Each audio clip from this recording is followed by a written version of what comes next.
opportunity to explain something conceptual and at the same time make you experience this thing because it works in the browser and it's done with tensorflow.js. It checks all the boxes. It ticks all the boxes. So, well, without further ado, let me see if I can share my screen. And I think I can. There you are. Oh, wait.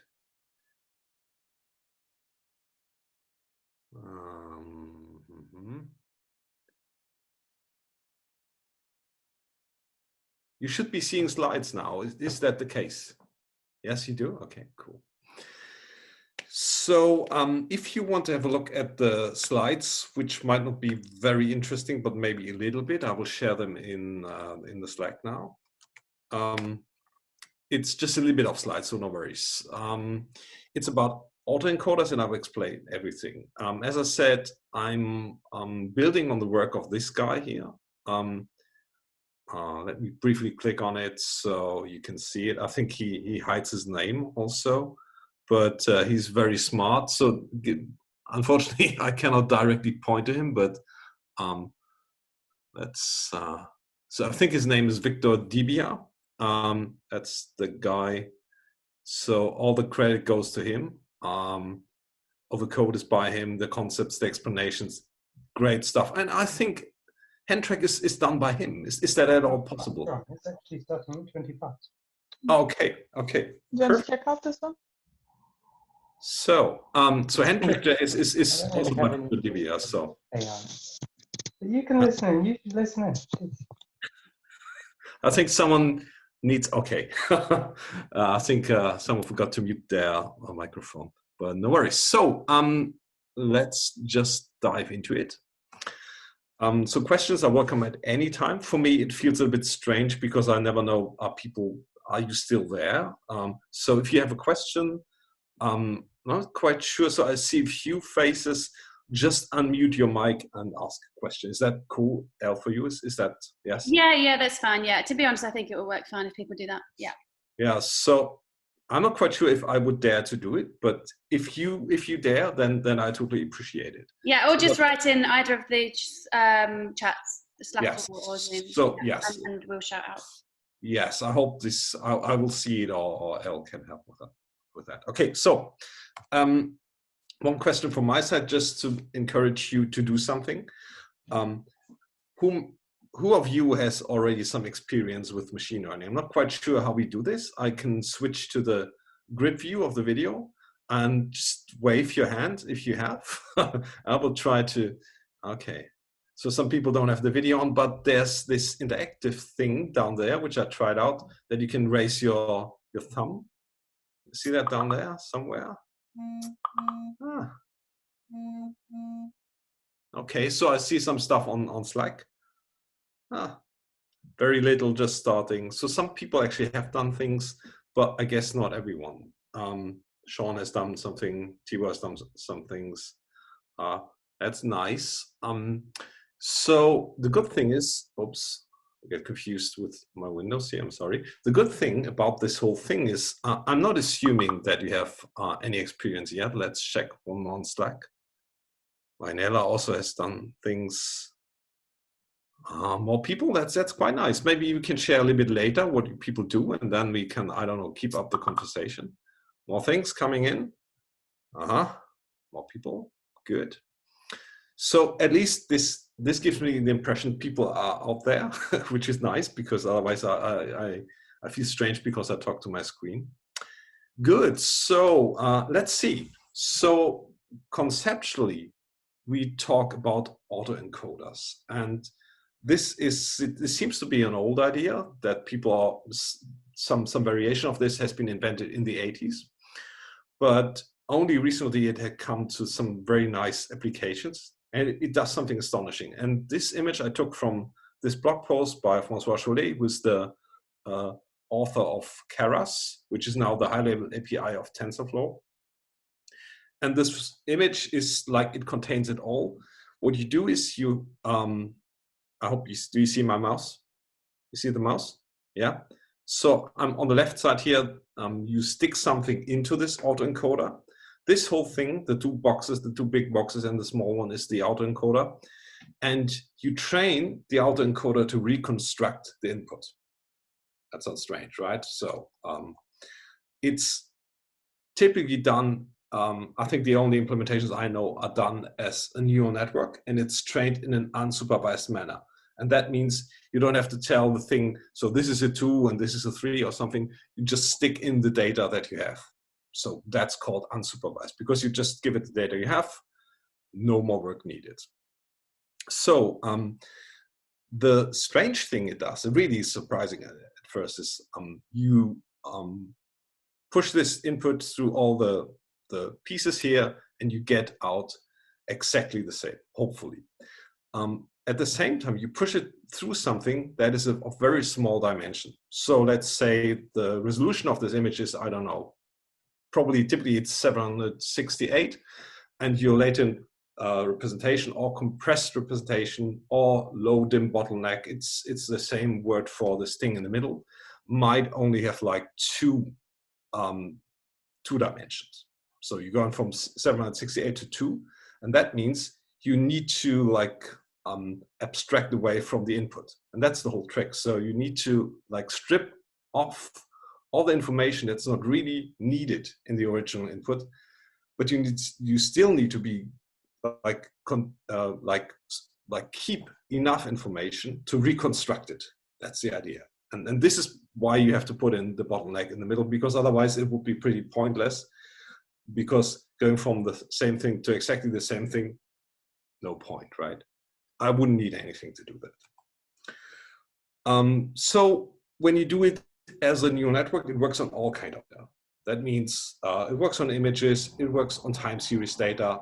So I tried it for everything, and it works for everything pretty much. So you can use it for audio, and today we will use it for time series data.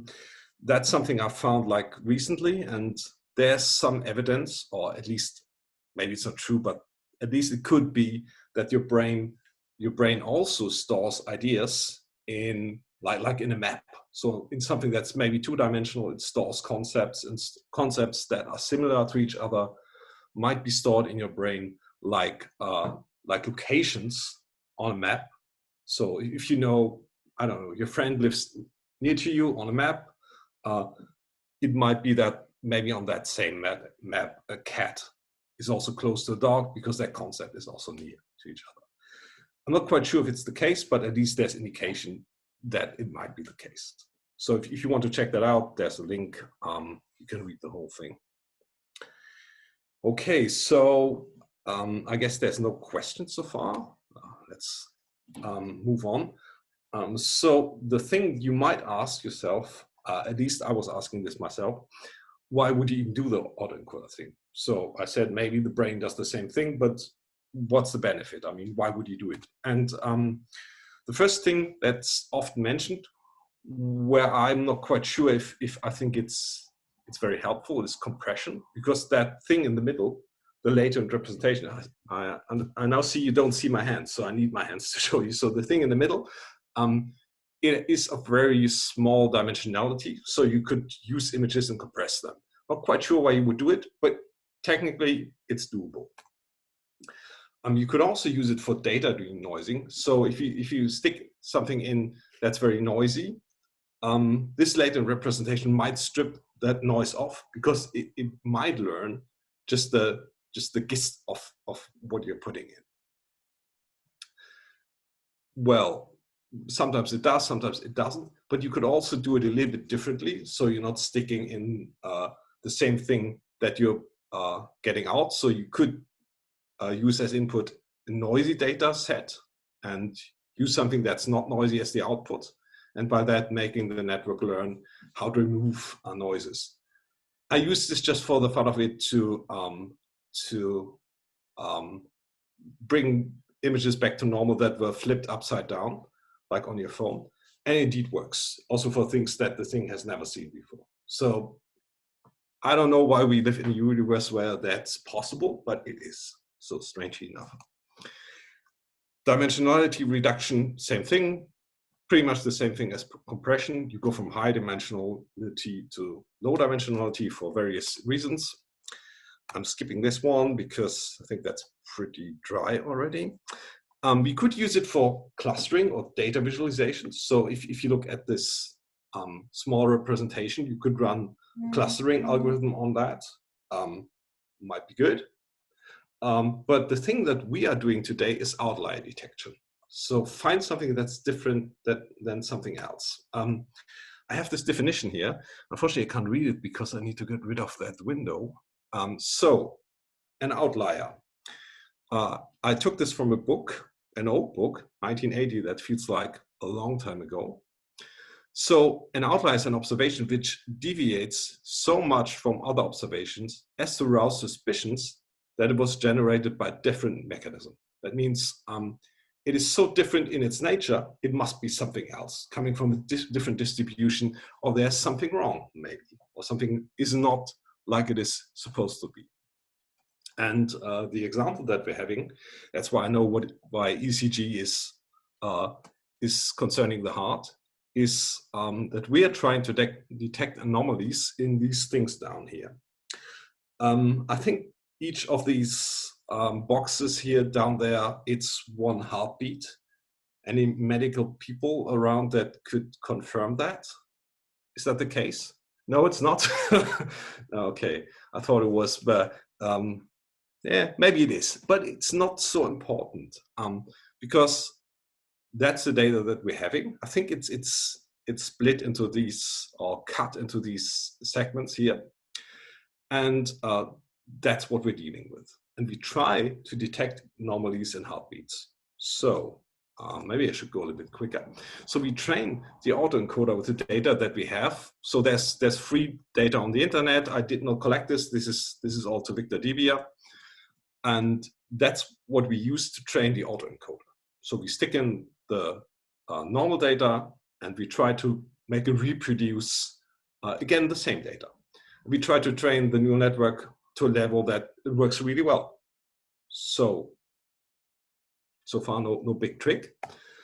So the big trick now is the abnormal data, which the network has never seen before. Or the autoencoder has never seen before, and will not be able to reproduce it as well as the normal data, because it has never seen it. It has not been trained to do that. And then by setting a certain threshold on how well it's supposed to reproduce it, if it's below that threshold, then we're saying, okay, this looks strange. It doesn't look like the normal thing. And we can do this without any labeling. So we don't need to like put a label on each of these things by saying, so this is normal, this is abnormal. We just train it with all the data that we're having, and we hope that the amount, or we assume that the amount of data that is normal is much higher than the abnormal samples. So it's automatically trained to do well on normal data. Okay, good enough. Let's go to the demo. You can also click on the thing and play a little bit with it. So that's the demo. As I said, it's done in JavaScript. It uses tensorflow.js.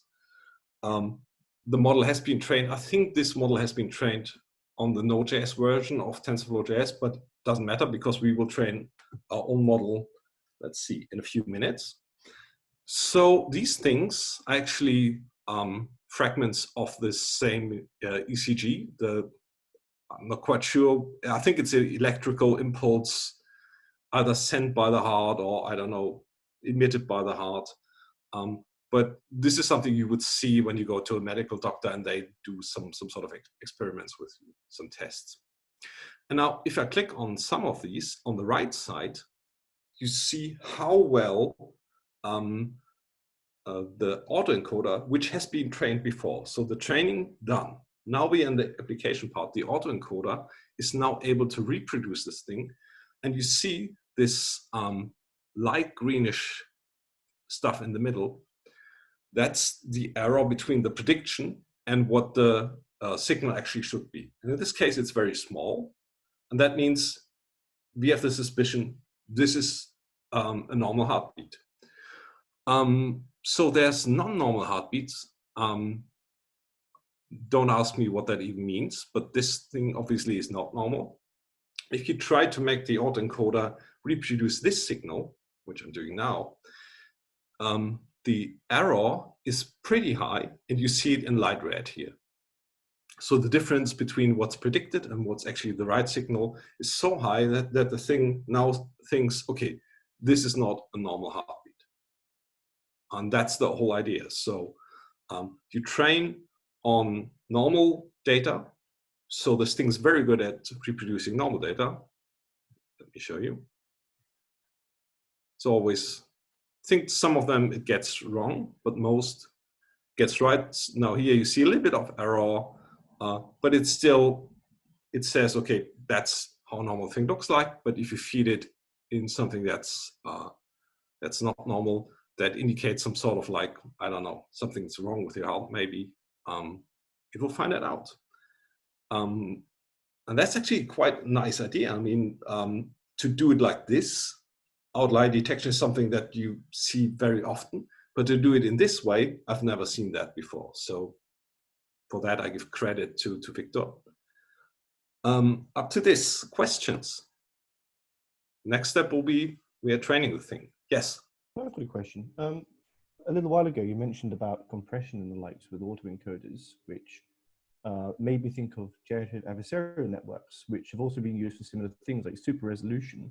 So I get like that this has an encoder and a decoder, but they're not working against each other. Are they working in like together in some sort of way, or like what's the kind of nature and relation between those two things versus a GAN, if there's a difference at all? Oh yes. So the autoencoder is it's a big difference. I'm not quite sure if I should open the GAN playground now, but since you were asking, maybe I just send it. Oh, there you go. Maybe I just send it to Slack, because there's a very, very nice visualization that explains how GAN works. I'm just sending it to Slack. So first of all, let's stick to the autoencoder. Maybe we have a look at, where do we have an autoencoder? Maybe that's also a very nice way to go over to the training. So the autoencoder, it's made up like this, the thing down here. Maybe it's a little bit too small, zooming in. So you train the whole thing as one. There's nothing playing against anything else. So the whole thing is trained as one, and this thing, this encoder part here, the first one, has the same goal as the decoder part over here.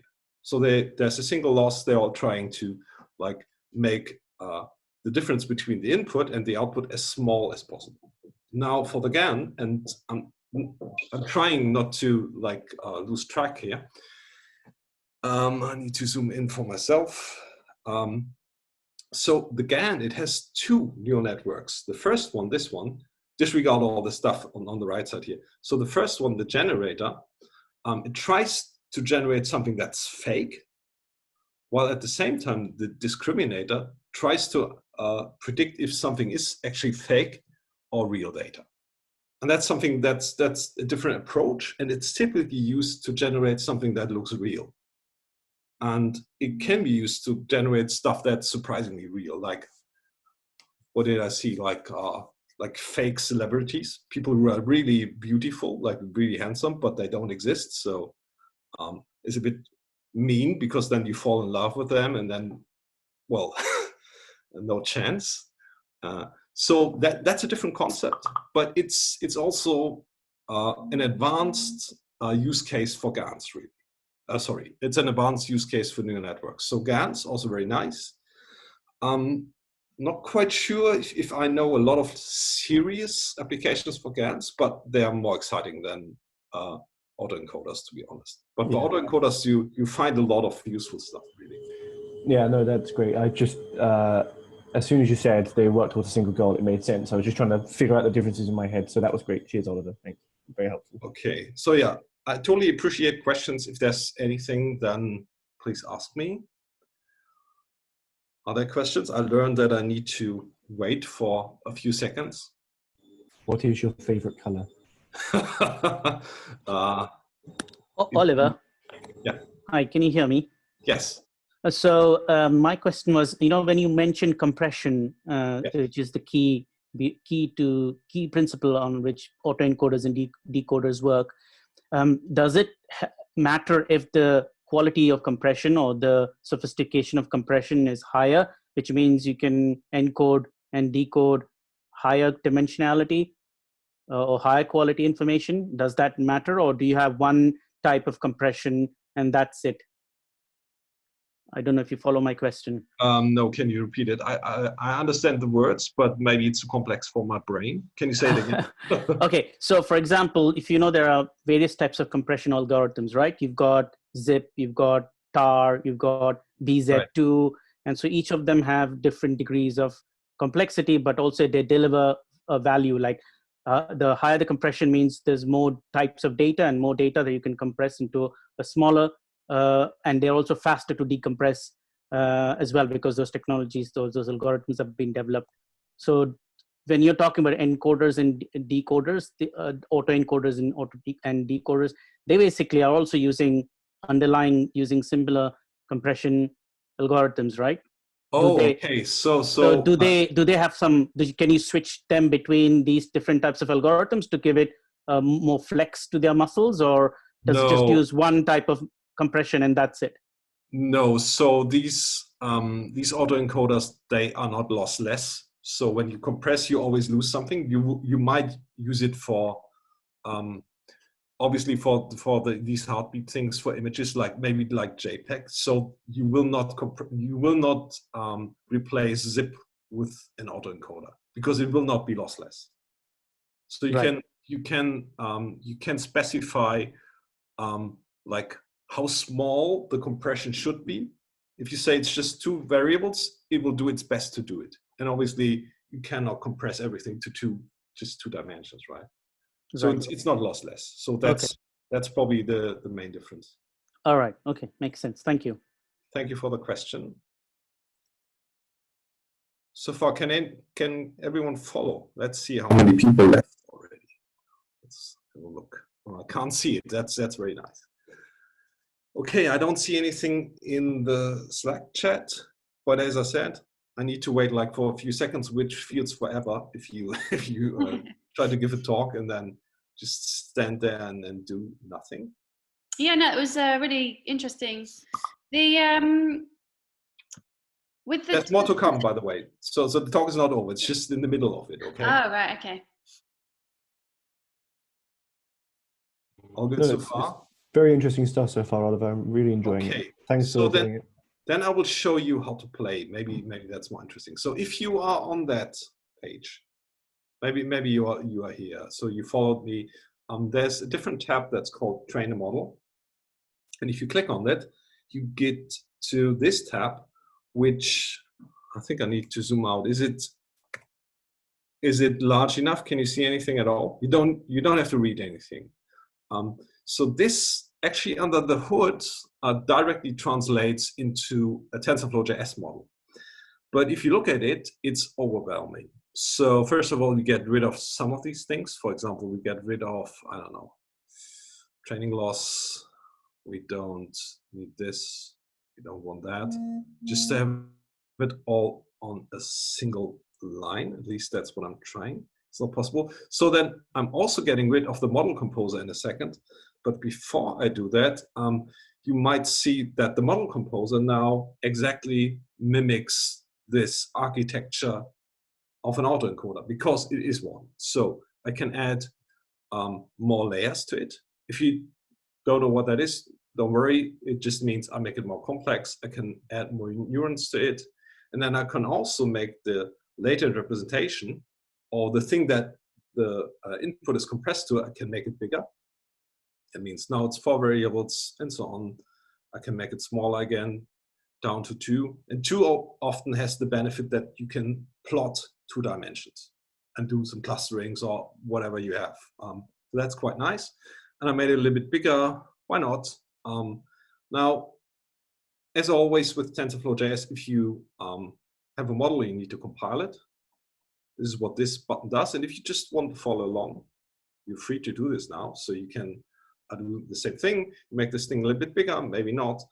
Now I'm telling it for how many iterations do I want to do this. These things are incomprehensible if you never tried this thing. That's the size of the training data. I can make it a little bit bigger. That's pretty much all we have. And I think now that I did it, I need to recompile it. I'm getting rid of this now because I want to have it all. Oh, I have it all on one page now. You don't have to get rid of it because you have more space over there, I guess. And now I'm making it train. No, wait, before I make it train, look at this plot here. It's all very intimidating if you look at it at first, but actually it's quite simple. So the prediction of the model is for, well, no, wait. So the blue ones are the normal ones. That is knowledge known to us, but not to the model. So the model doesn't know. And it's also not in the training data. So it just gets given data, but it's for us. So we understand how well it performs. And the orange stuff, this one here, is the abnormal data. And in order for the model to tell the normal from the abnormal, it needs to like divide it by this threshold in the middle. And the threshold is between certain amounts of error, like how well is the model able to tell the one from the other. Right now you see, no matter where I put the threshold, so I'm moving it, and you try to look at this thing here, like how accurate is the model in telling one from the other. We are never really good because these two areas are completely over each other. So they overlap big time. So what we're hoping when we're training the model is that this one moves to this side, this one moves to this side, so we can draw the line more accurately between the two of them. This is what we're hoping to see when we train. I'll make it, it's like a cliffhanger, I guess, so we should fire off training. Might take a while before we see anything. It gets really slow now. Okay, it starts training. I think because my GPU now has to do HD video and at the same time needs to do the work of training. Let's see if I have the task manager up here. So this is what my GPU does right now. And I have a good one, but I'm not using it, so I'm using the bad one. You still see it's going up by quite a bit. I think it will stay quite high because it needs to do the video stuff. I think we're done training now, but I also think I saw something in the chat. Am I? Was there a question in the chat? Does anyone see the chat? Manny was thanking you for a super useful introduction to the topic. Okay. So. Oh, okay, yes, yes. So he's saying false and true negatives are overlapping. Right. I'm not trying to overwhelm you with like metric stuff. So I'm trying to keep it as simple as possible. Now you're seeing that this thing here in the middle, the reddish one, it does a pretty good job of separating all the blue parts from the orange parts. That means it's really good at figuring out what really is a normal signal and an abnormal signal. And it is able to do it because it moved this thing, or it was able to separate this thing from this thing. That's what the model did when we trained it, more or less. Okay, so my idea was to give you some time to do it yourself, just to see the fun of it. You don't need to change anything. Actually, you just need to like click compile and then train. Is that a good idea, or shall we just let people do this later? What do you think? Who thinks that's a good idea? Is anybody playing with it now? Is someone elbow deep in this and enjoying it? Or would you rather hear more from Oliver? I have no feedback from anybody. So Oliver, It's your judgment call, my friend. Whatever you think is the best way to proceed. Okay, So so we're getting questions in the Slack channel, though. yes, yes. I learned it the hard way. Every time we have a question, we need to give people some time to react. So it's like, so Ricardo is saying, so am I right thinking that autoencoders can be used for comparison tasks? I guess so, because that's what we're doing right now. And the special thing is, like, let's say, I'm making this up on the fly now. Let's say you have like,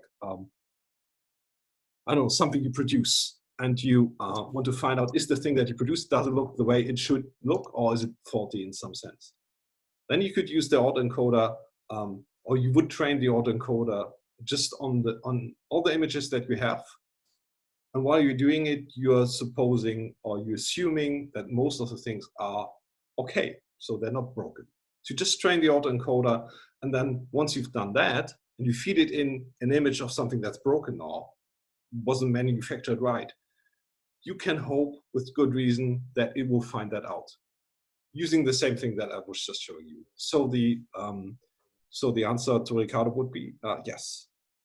So a follow-on question to that then, just for, I think I know the answer, but I wanted to check. Autoencoders can be thought of as like just binary classifiers in that kind of way, like normal, abnormal. There's no like kind of extra additional dimension that you can have to say, this might be both. Like it's just for that kind of, this is a heartbeat, irregular heartbeat. This is a piece of hardware that's okay. This piece of hardware that's not okay. It's binary in its nature. So are there autoencoders that have more aspects to it? So as I said, this is a special use case for autoencoders. It's just one very, very surprising and very genius way of using an autoencoder. But as I said earlier, you can also use it to denoise things. You can also use it to normalize things. You can use it as a pre-processing to clustering. So you could, well, what I did was I used it on soccer players. So in Germany, well, not right now, we are all very sad, but also because of the soccer thing, no soccer in Germany. But what you can do, you feed in all the data of a soccer player into an autoencoder and tries to reproduce the same data, let's say how many corners they had, like how many goals they scored. And then in the later representation, you will, if you restrict it to 2D, not quite sure if it's possible to follow, but if you restrict that later representation of the soccer players to 2D, you will see similar players being close to each other. Okay. Let's say, if I know British soccer players, who do you have? Like, name two. Oh, you're asking the wrong person. I know nothing about football. I do JavaScript. Anyone else? Alan Shearer and David Seaman, but they were from the 90s. That's how old my knowledge is. I think David Seaman is a goalie. So yes, there we go. Okay. But you would see that in a plot. So David Beckham. You feed in all the data. Gary Lineker. Gary Lineker. He's long retired. Yes. So yeah. He's a crisp man now. You know. Well, so maybe that doesn't lead to much, but what I'm trying to say is you can use the autoencoder to find similarities between any number of things, and you can also plot that, well, in the plot. Yes. So there's a quote of the day. I know nothing about football. I do JavaScript. Right. May it live on in legend. I want it on my tombstone. Let it be known. Right. Yes. Yeah, I'm pretty sure the Venn diagram of JavaScript and football is quite far away. So Oliver finds himself smack bang in the middle, though. Yeah. So if you bear with me, probably I'm not going to get it done. There's my football talk. Maybe I have the plot. Oh, I have the plot. Oh, it's going to be horrible. You know Bayern Munich? Yep. Probably you don't know these players at all. But, Thomas Muller and Javier, great guys. Right laugh. Okay, so if they're close in the plot to each other, that means they should be similar. And I used it to make predictions. If they actually sell Müller, who should they buy for Müller from another team? And it worked quite well. So I'm not quite sure. It still has Franck Ribéry, who was retired. But probably you don't know these people. Maybe you know Benjamin Pavard, who's a defender. And he's similar to the other great German defender Boateng. So, and these two are goalies, like Neuer and Ulreich. They're goalies, so they're also close to each other. So you can use it for pretty much anything. And this is like an afternoon exercise. So it's not very hard to do it. What I don't see Walter Zenga in there. He's an Italian goalkeeper, I think, long gone. But unfortunately, this is just Bayern München. This is just. Oh, sorry. Okay. Maybe I think I have the full Bundesliga, and I'm totally understanding that I'm totally off track here. No, I'm seeing that you perfect. can't see this, which is very unfortunate. Maybe it's good because then I can't bore you to death with it.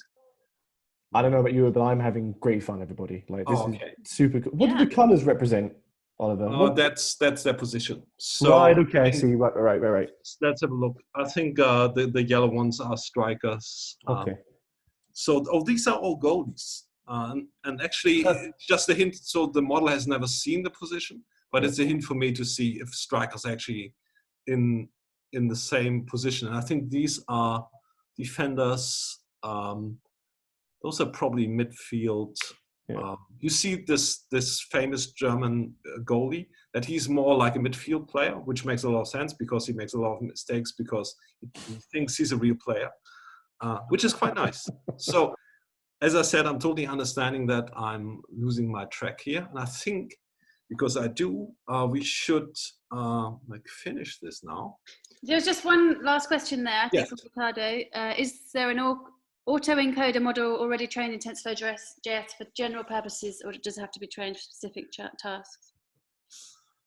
I'm afraid because the setup of the model, what you're sticking in, what comes out, it's so different all the time that you have to define it yourself, but it's actually very easy to do it.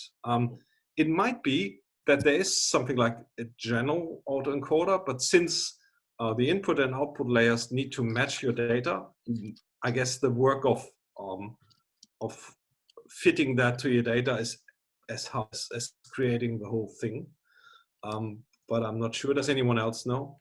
I don't know. I have a kind of question that might be able to help it. If I were to go through the GitHub source code for the anomagram, for example, would it be fairly trivial to change the inputs and outputs to match the data I'm putting into it, providing I knew what that was going to look like?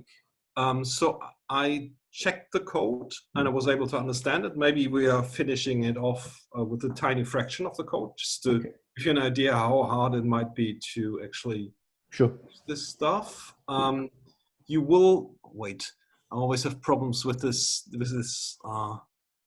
Oh wait, I'm sorry. Maybe I have to. Not at all. Honestly, you're doing great. Thanks again. Thanks for doing this, Oliver. This is really interesting stuff. I think I've got something I'm definitely going to go home and play with. Well, I say go home. I'm here already, but you know. Yeah, you did some stuff with your audio files, didn't you?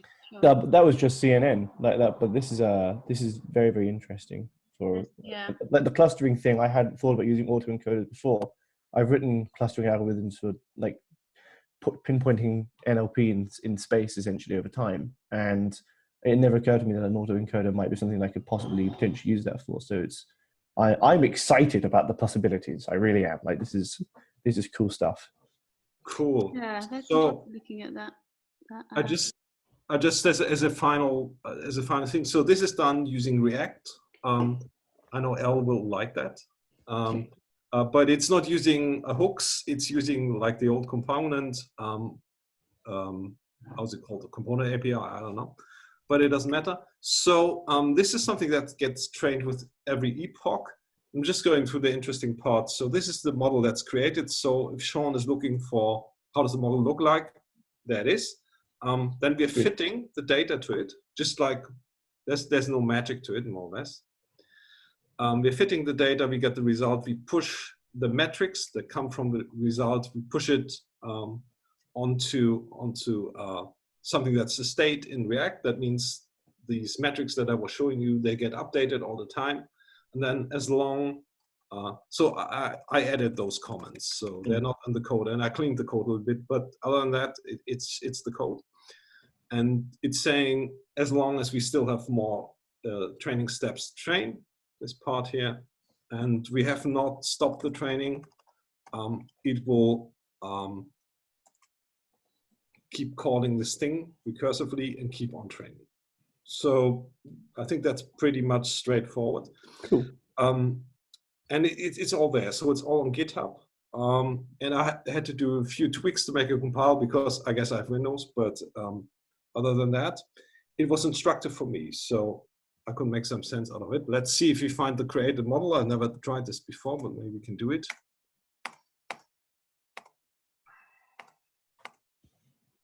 Okay, there's something called build model. It seems like I might want to fire off my IDE instead. So probably that's what I would do.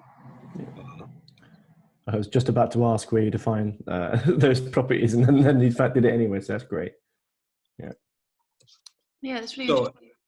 anyway, so you can do it yourself. It works.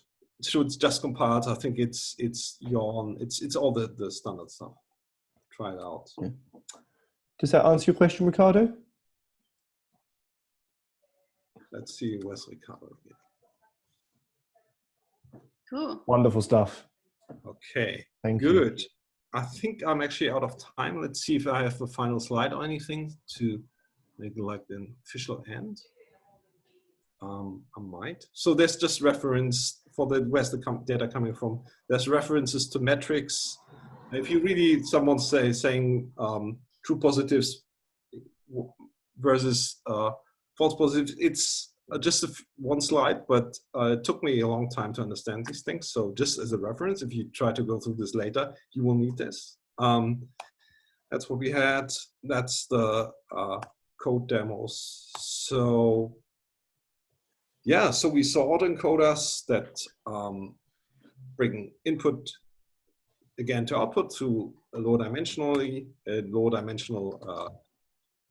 I can't see this because sorry, low dimensional bottlenecks. They are typically neural networks and are trained in unsupervised manner. Applications include, but are not limited to, preprocessing or dimensionality reduction, anomaly detection like we did, or denoising. I think sometimes, I'm not quite sure what this even means. I'm quite sure what I meant. Probably I meant something with it, but the last thing I have on my slides, I don't understand myself. But so just skip that. I think there's more on Slack now. Let's have a look. What people showing? Oh, autoencoders in. What do they do with that? So what they do is this is actually the first I saw this. The first creative AI meetup I went to about 4 years ago, I think it was now. Someone wrote an autoencoder which took the input of Blade Runner and then had it reconstructed at the other end. So you'd essentially managed to compress the entire movie into a tiny neural network, which it could play back over time. So when you see it on its own, you see kind of like ideas like faces and landscapes and whatnot. But of course, it's not the same kind of thing as movies. But when you see them side by side, I think it's fascinating to see how much of the movie has been managed to be reconstructed from like absolutely practically zero amounts of data. And this raises a really interesting question, other than the applications of autoencoders as a compression algorithm or as a compression method. But the copyright laws, like, is the copyright applicable to something that's been invented from an AI? Because it's not the same movie, but at the same time, you can technically watch Blade Runner through this autoencoder. It knows how to run Blade Runner, and but you know, at the same time, it fits in megabytes, whereas a Blade Runner Blu-ray takes up 40 gigs. So I thought I just dropped it in there as an interesting example of where someone's had to play with autoencoders in the past to kind of generate the same thing from. Well, there was a lot of question about compression before, so I thought it might be interesting for people. How does it look like? I mean, can I display it now, or is Yeah, it? play it. Yeah. I think if I just play it, people will be able to see my screen or not. Yeah, we can see your screen. Yep. And do you hear the sound? We do, yes. So you can see that some things it gets rather well. You kind of get the idea of the bigger things, but then you get stuff like that where it's just crazy things jumping around. So the left side is the original, the right side is the. Oh, nice. Yeah. Wow. So like it's clearly learned what a face looks like, because you had that billboard before with the woman's face inside the building, which it managed to do, whereas the rest of the skyscraper was nothing. But do you also hear the sound? I mean, do you hear the sound as well? I can hear the sound. Yep. Oh, okay.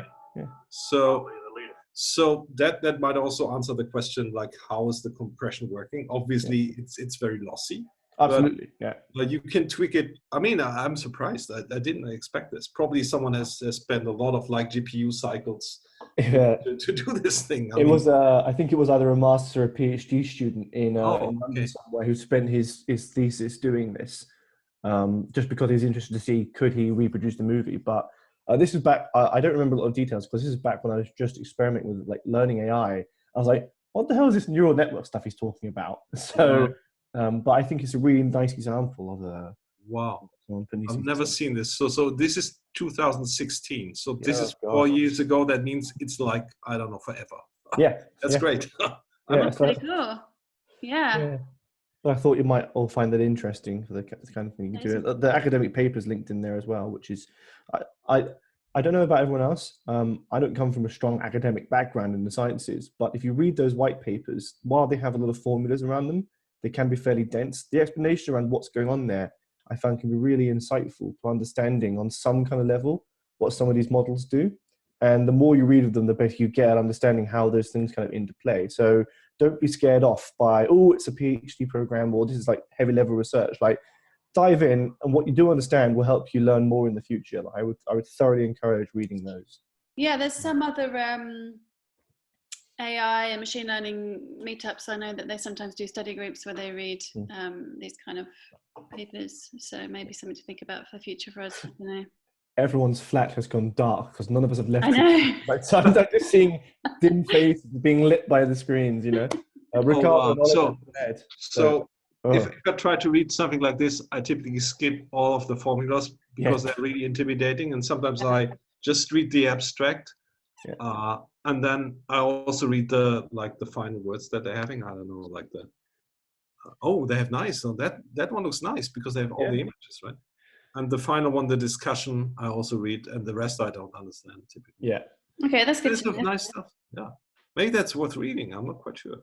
There you go. See. Yeah. Cool stuff. Let's see Danish people. All right, yeah, I mean, that's great. You shared the link to your slides as well, and they've got instructions of how people can start it and have a little tinker as well. So that's great. Yes. Okay. Yes. Everyone should unmute and give Oliver a nice round of applause. Absolutely. Oliver. Okay, great. Nice. So for those of you who want to stick around and have a quick drink back in these rooms, do join them first, and then if you want to like pop off to the loo or get a drink, just tell them I'll be right back, but join it first so we know that you are ready to be in this room. Does that make sense to everyone? Yeah, sure. Okay. I have to say bye, unfortunately. Okay. Shame you're leaving then, Oliver. It was lovely to see you. Yeah. We'll catch up soon. Thank you so much for the talk. It's really good. Bye. Thank you so much. Thank you for coming. Okay, so anyone who doesn't want to have a quick sort of drink and chat with people, feel free to log off now. Yeah. And the feedback forms are in the. I mean, to be fair, well. I'll do it in a minute. There's 10 people here. We may as well just stay in the main chat unless people want to have smaller groups. What does everyone think?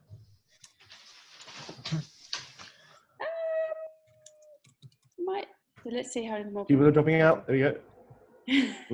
Yeah, we can do. Yeah. Yeah, let's do it. Let's do it. I have a question for Ricardo. How you doing there, Ricardo? Are you the Ricardo I knew in Bournemouth many, many years ago? Yes, I am. I knew it. I've not seen this man in 8 years or close to it. Like Ricardo ran a copy shop around the corner from the company I worked at the time. He is the man that got me going with 3D printers. Like I would go around asking questions and he would always be happy to help. And I saw Ricardo Sanchez, like, I know Ricardo Sanchez. Okay. And I'm looking at you and I'm going, I think that's the Ricardo Sanchez that I know. But I've been wrong before about these things. But how you doing,